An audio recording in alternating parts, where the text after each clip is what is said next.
चलिए, ये क्वेश्चन पूछा गया है चंडीगढ़ जीपीटी में और प्राइमरी सेक्शन में पूछा गया है। चलिए, यदि कोई व्यक्ति 10 किलोमीटर पर आवर की गति से साइकिल चलाता है तो वह दोपहर 1 बजे एक निश्चित स्थान पर पहुंचता है।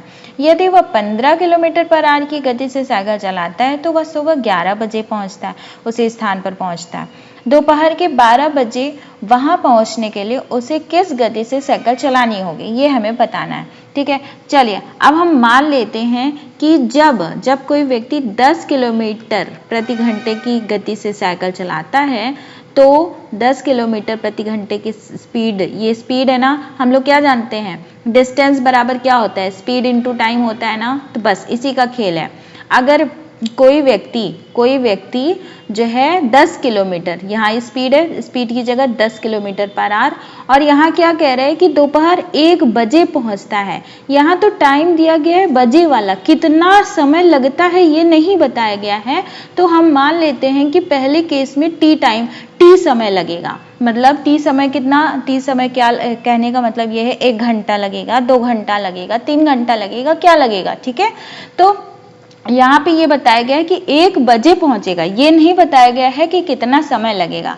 तो हम मान लेते हैं पहले केस में उसे टी समय लगता है। ठीक है, अब दूसरा केस क्या कह रहा है, दूसरा कह रहा है कि यदि वह 15 किलोमीटर की गति से साइकिल चलाता है, 15 किलोमीटर की गति से साइकिल चलाता है, मतलब डिस्टेंस उतना ही है। ठीक है, उतने ही डिस्टेंस पे अगर वो 15 किलोमीटर की गति से साइकिल चलाता है तो क्या होगा, तो वो सुबह 11 बजे उसी स्थान पर पहुंचेगा। इसका मतलब जो हमारा टी समय था उसमें 2 घंटा कम, ठीक है, उसमें 2 घंटा कम लग रहा है ना, इसमें 2 घंटा कम लग रहा है। ठीक, 2 घंटे इसमें कम लग रहे हैं, 11 बजे पहुंच रहा है, इसका मतलब ये है कि जो समय लग रहा था उसमें 2 घंटे कम, उसमें 2 घंटे पहले पहुंच जा रहा है। तो ये आपका इक्वेशन नंबर 2 हो जाएगा। ठीक, अब क्या कह रहा है कि पहले हम ये 1 और 2 इक्वेशन को सॉल्व करेंगे, तो दोनों को क्या करेंगे, आपस में बराबर कर देंगे।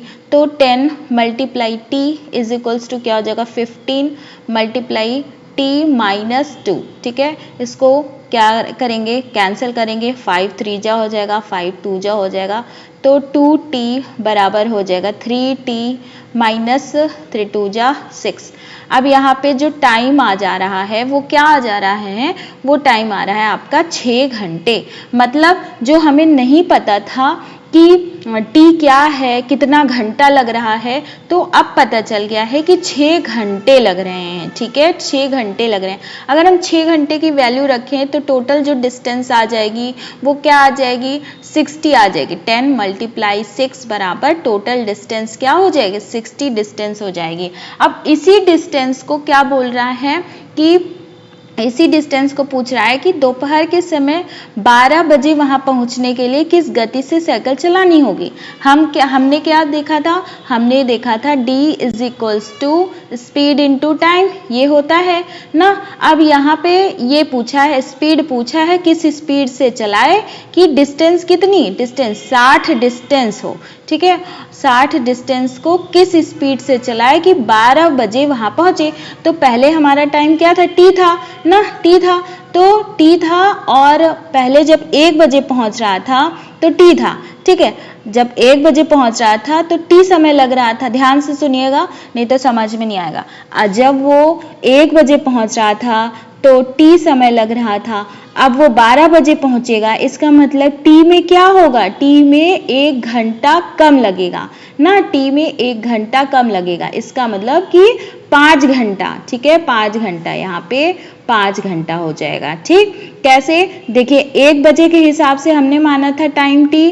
ठीक है, फिर जब हमने दूसरा केस बनाया तो दूसरे केस में 11 बजे, इसका मतलब वो ही उसी टी टाइम से 2 घंटे कम लग रहा था।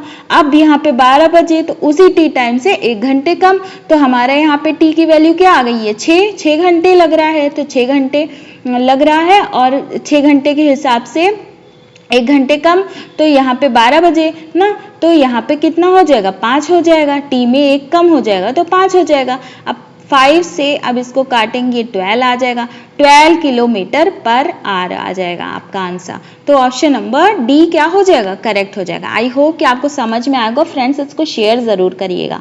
ठीक है, चलिए फिर मिलते हैं नेक्स्ट क्लास में। Bye bye, take care.